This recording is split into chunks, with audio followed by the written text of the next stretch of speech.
please understand something. That there is a difference between anointing and mantles. And there is also a difference between the office and the title and the mantle. You can claim to have an office. You can claim to have a title. But a mantle doesn't come by a title, and a mantle doesn't come by office.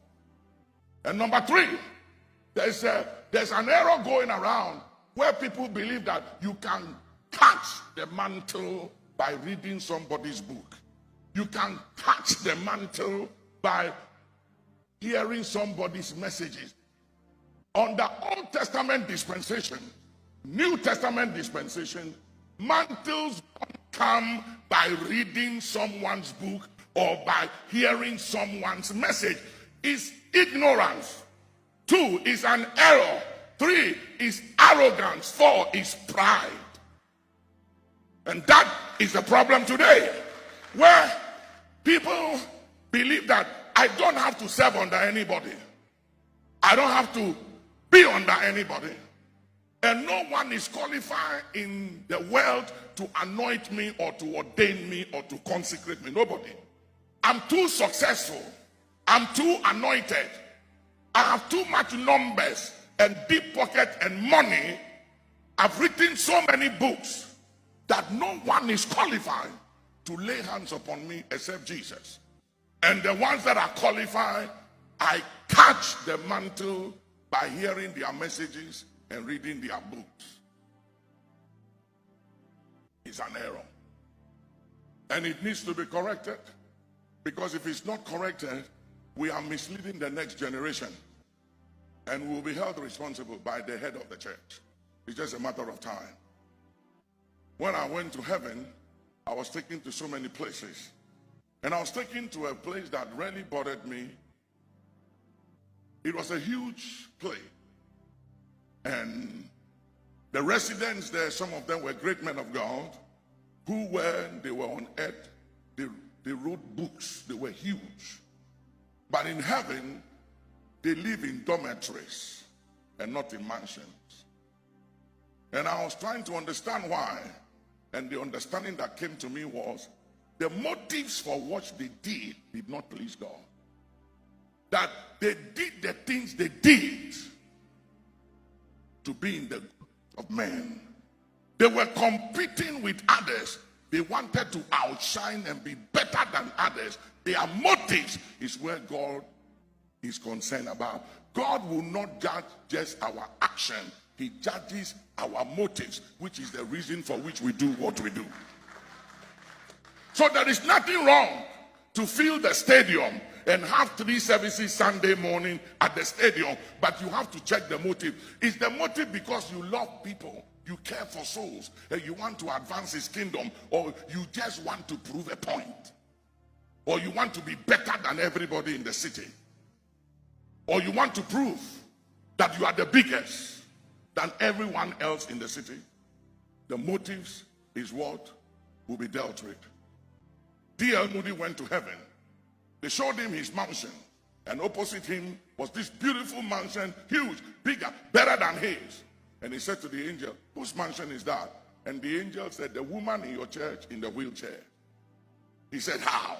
It's impossible. It is not fair. I'm the one who preached. I'm the man. I'm the big man.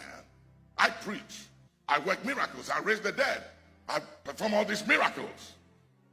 Why is her mansion bigger than mine? And the angel said, earth's definition of success is different from heaven's definition of success. How you see success is different from how we see success. And the angel said, the reason why you stand there to preach the way you preach and do all that you do week after week, back to back, is because of the faithful prayers of that woman in the wheelchair. You know, I believe that when Jesus comes, we'll have a lot of shocks. I'm telling you. And I'm looking forward to the coming of Jesus. I really am. I really am. I was rewriting my will the other time, and I have to state everything in the will, even about my funerals, what I want to be done, who I don't want there, who I want there, all the details.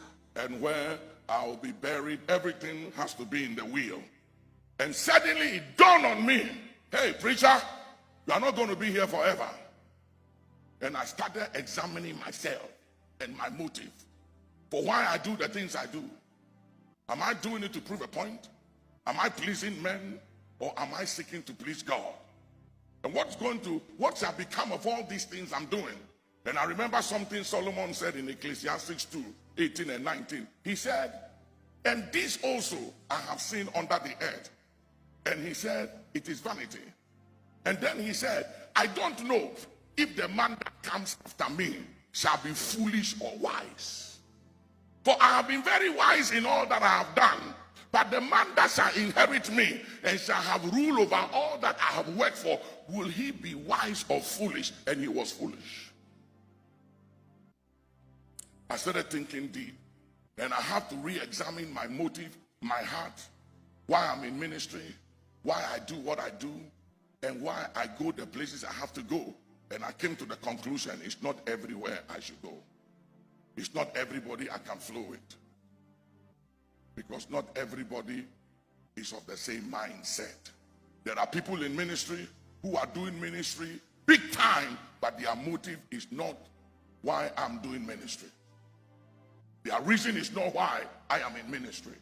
Somebody came to me and said, Papa, show me the secret of your success. And I said, me, I'm not yet successful. He said, what do you mean? What is your definition of success? I said, definition of true success is not what you have, how you finish, but it's how you end. It's how you finish. The race is still on. And until you hear this word, thou good and faithful servant, not thou successful, anointed, powerful pastor or bishop, but thou good